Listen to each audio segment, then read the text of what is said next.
Hello and welcome to the What's the Story podcast. I'm Jarlath Kyan. And I'm Victoria Houston. Each week we'll be focusing on the stories that matter to you. Stories about the people and places that make Tyrone so special. The What's the Story podcast is brought to you by the Northwest News Group, who also print our much-loved newspapers, the Ulster Herald, Strabane Chronicle and the Tyrone Herald. Enjoy the show.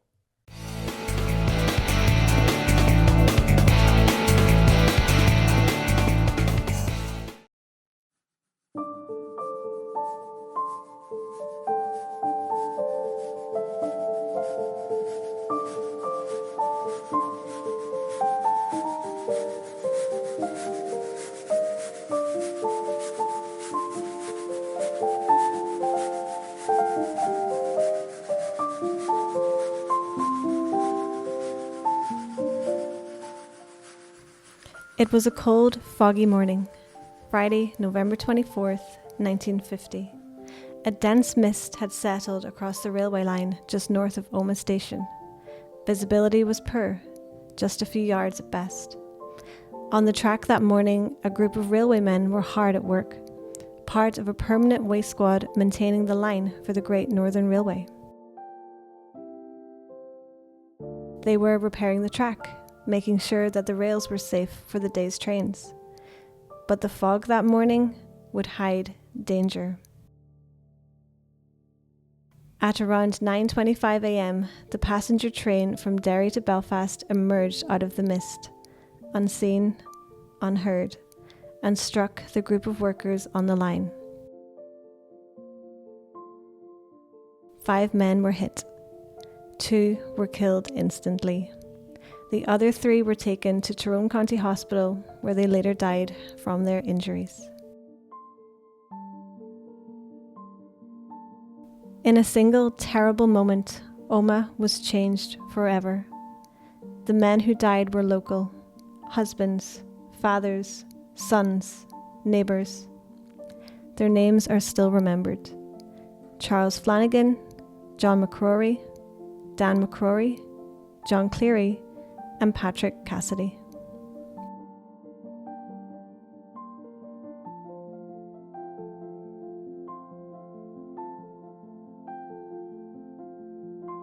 In his extensive reporting of the incident, Ulster Herald reporter Terry Quigley wrote, "News of the poignant happening spread quickly through the town and was learnt everywhere with sorrow and compassion.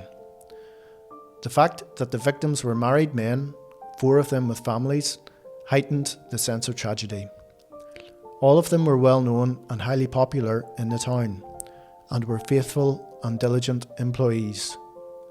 Charles Flanagan, the ganger on the occasion, had 25 years' service with the Great Northern Railway, and was popularly known to the maintenance staff over a wide area.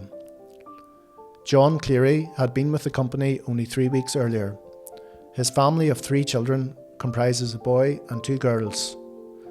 John McCrory had been a railway worker for 30 years, and a poignant feature in his case is that one of his daughters, arriving home on a weekend holiday, was a passenger in the Belfast tram that was halted outside Omagh on account of the tragedy at the other end of the station.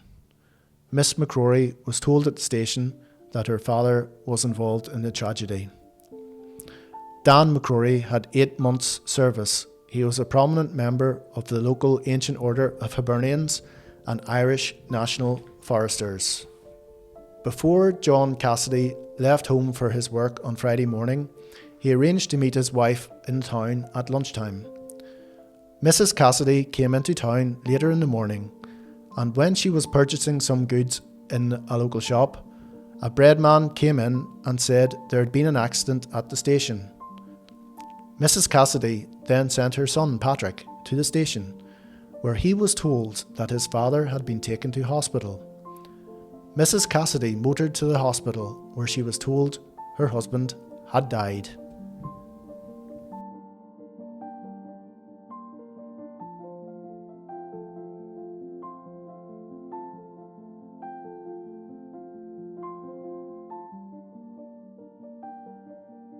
An investigation would later find that a combination of thick fog and the noise from another engine idling nearby had muffled the sound of the oncoming train.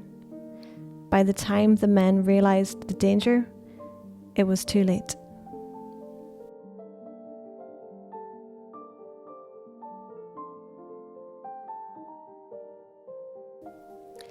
News of the tragedy spread quickly. Local priests were rushed to the scene to administer the last rites, some crawling under the carriages to reach the dying men. Doctors and nurses worked through the morning, but their efforts were in vain. By evening, the town was in shock. Shops closed early. Crowds gathered outside the hospital. People stood in silence, unable to take in what had happened. That weekend, Omagh mourned together.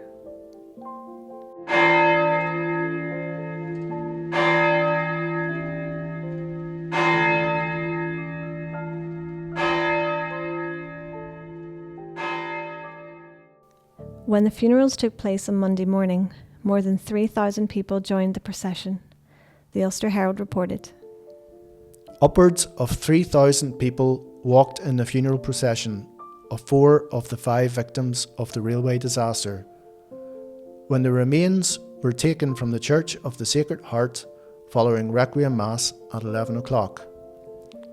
Over 100 motor cars followed the procession, which was led by the St Eugene's Brass and Reed Band, of which one of the victims, Dan McCrory, had been for many years a member. The cortege filled the whole length of George's Street, High Street into Campsie, and the sidewalks were lined with crowds of people. It was the largest funeral known in Omagh in memory.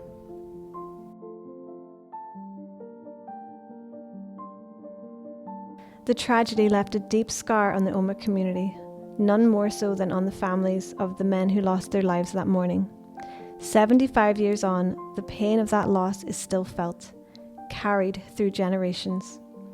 To hear how it shaped those left behind, we spoke to Leo Flanagan, whose father Charlie was one of the men killed. Tell me, Leo, about your father. He worked on the railway. How long had he? He was 25 years in the railway, and he was made a ganger man, I think just a couple of months before the accident happened. And he went out to his work that morning, never come back, Alan. And, you know, me being only 9 months, I wouldn't know much about him. But he was a quiet man and lived for his work and lived for his family, and that's about all I can say. You know, being so young, I wouldn't understand that. Mm-hmm.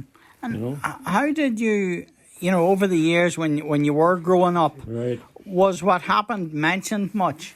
No, it wasn't mentioned much, no. You know, it was just, no, there wasn't much talk about it until the 70th anniversary, and, you know, people would have just said, "Hey, Lee, was that your father was killed?" and all, and I says, "Aye," and that sort of thing. But there wasn't much talk about it. But a lot of people, my people that would know me and friends and all, would have knew what happened to me, Dad, and all. And like, it must have been, there were 4 of you who were 4 children at that time. That's right. 4 children, Angela, Joe, myself and Lawrence. We just grew up and done our own thing and all. There's not much more to it, Alan, you know. It must have been very tough for your mother, you know, with being made a widow, yeah. Oh, it was, sure. She was left, she hadn't a tosser, and 4 children. My granny used to help her out when she needed things, you know.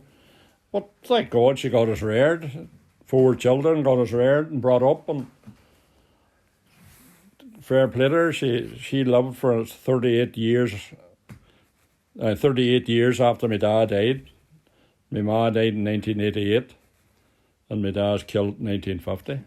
You know. Mm-hmm. And like, when you think back on what happened now, at the vantage point of 75 years, what are your thoughts on it?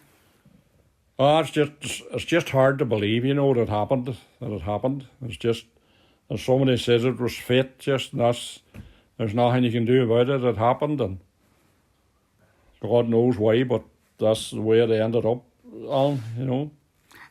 Did it have an impact on you growing up and even in later years? No, you see, when I hadn't got a father, I wouldn't understand. You see, I was only 9 months at the time, and I wouldn't have understood having a father, you know.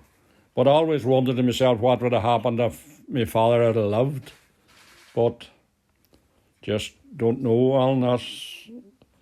You don't know what's in front of you. And when I was only a cub and growing up, you know, I didn't know what missing a father would mean, because we never had a father, you see, you know. And would your other brothers and sisters have spoken about, because obviously your oldest sister would probably remember him? Oh, Angela remembers him, aye, she does.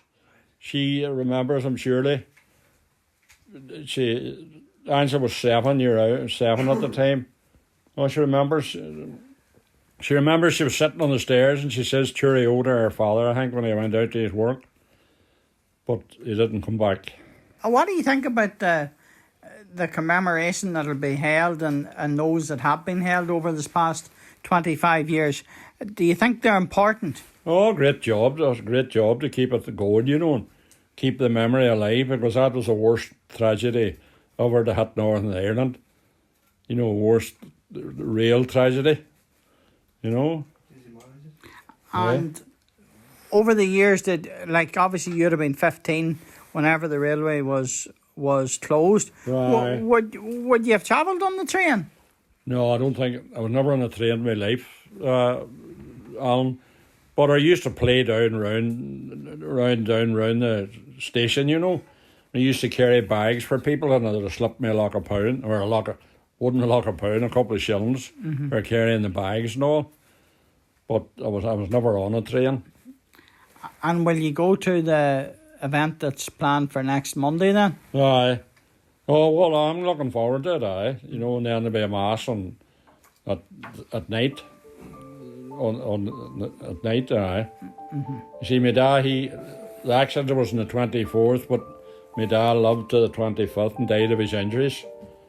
You know, so it'll be nice to hear a mass for him and all.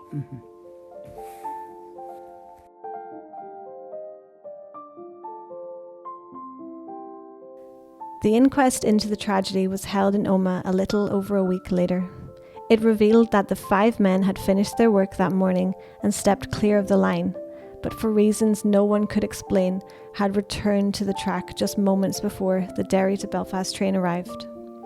The coroner heard from railway staff and witnesses who described thick fog that reduced visibility to barely 15 yards. Another shunting engine nearby was releasing steam, likely masking the sound of the oncoming train. The jury returned a verdict of accidental death, with no blame attached to any individual.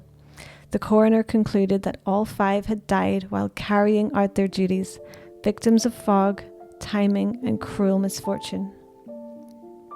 To understand the wider context, the dangers of railway work in the 1950s, and the changes that followed, we spoke to Tony McGartland, a local railway historian who has studied this period in detail. My name's Tony McGartland. I'm a local railway historian and enthusiast, and have been for most of my life. We're standing here on what would have been the site of the Omagh railway tragedy, which took place on the 24th of November 1950. And on that morning, 5 railwaymen lost their lives when an incoming Derry train in hazardous fog conditions basically ran over them on the track. And what would have been the scene here, Tony, where we're standing? We're looking over towards the Great Northern Road, towards where the station would have been. Right.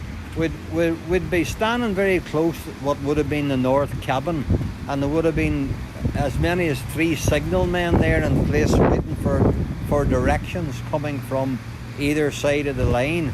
Normally in these conditions of heavy fog, there would have been a fog man appointed to alert employees on the ground of what was happening. But because the fog had descended so quickly on top of them, really basically no one knew what was happening. The train left Derry at 9:24, and when it left Derry there was clear line of vision. There was absolutely no sign of fog.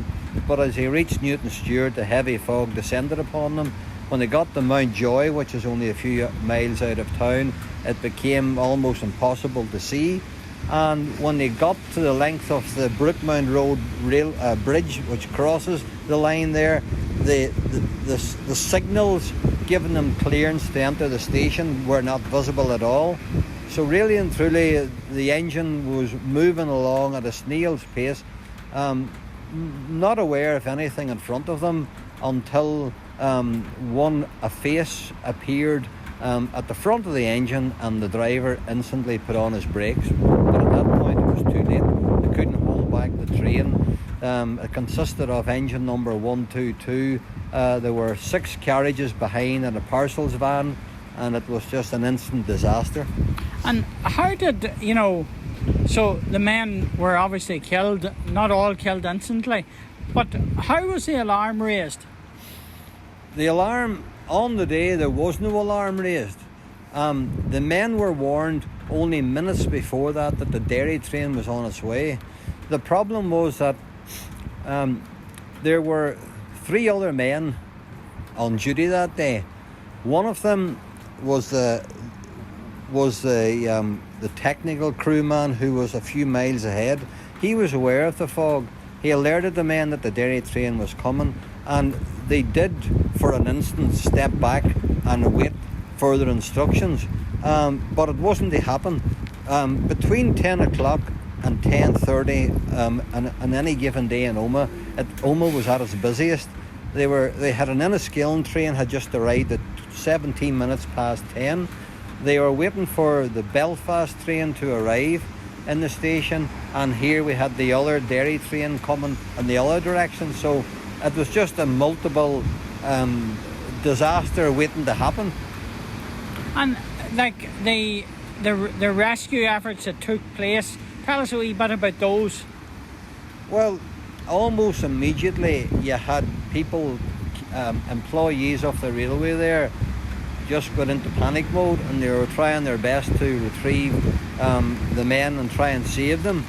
2 of them were knocked clear from the oncoming train, were knocked into the passageway between the 2 lines. There was an alert put out for doctors, nurses and all sorts of backups, people to come and help. There was a lady on one of the trains herself, Mela Shannon, an Omagh lady who worked on the Belfast to Derry train in the buffet car. She did her best to sort of give some sort of aid to those men that were lying in such an awful condition. And like the impact on the community, because it was a very close-knit community then as now, what was that? Tell us a wee bit about that. Well, it was evident in the funeral, because there was a funeral nothing like it and was never seen since, because for every one of the railway men that were buried that day, there were a whole fleet of organisations and bodies that they belonged to. I mean, the men themselves, some of them were members of the GAA, some of them were members of the fire service, others were members of St Eugene's Brass and Reed Band. We had men there who had given many of the years of service to local football. So everyone in the community knew of them, or knew they were at school with them, and they all rallied around the families. There was crowds assembled at the courthouse all the way to the bottom of the high street there, and followed the cortege to the burials at the Dublin Road Cemetery and at Killyclare. It was a tragedy in many ways that never eased for everyone, because the closure of the line was another reminder of that fateful day, and with every event and commemoration that we hold, the families feel for it all over again,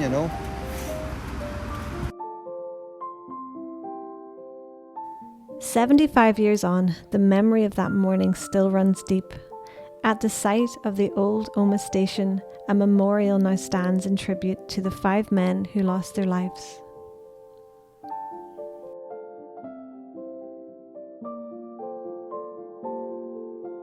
As the fog lifted over Omagh that morning in 1950, life went on. but the town was never quite the same again.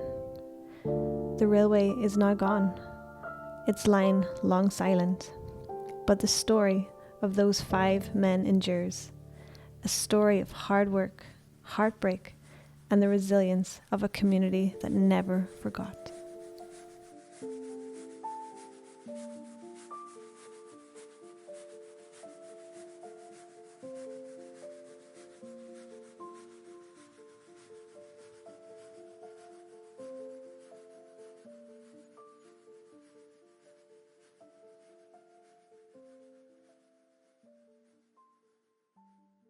The interviews for this podcast were carried out by Alan Rogers. Narration was by Victoria Houston and the voiceovers were by Jonathan Rainey.